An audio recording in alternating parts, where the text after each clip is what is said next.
Hi అండి. ఈరోజు వీడియోలో క్యారెట్ కస్టర్డ్ పౌడర్తో పాయసాన్ని ఎలా చేసుకోవాలి ఈ వీడియోలో చూసేయండి.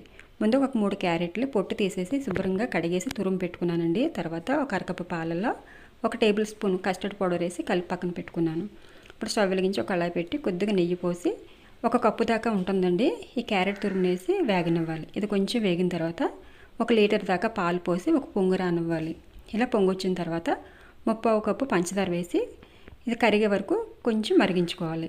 ఇది కొద్దిగా మరిగిన తర్వాత మనం ముందుగా కలిపి పెట్టుకున్న పాలను కూడా వేసేసి ఒక 2 నిమిషాలు ఉడకనివ్వాలి.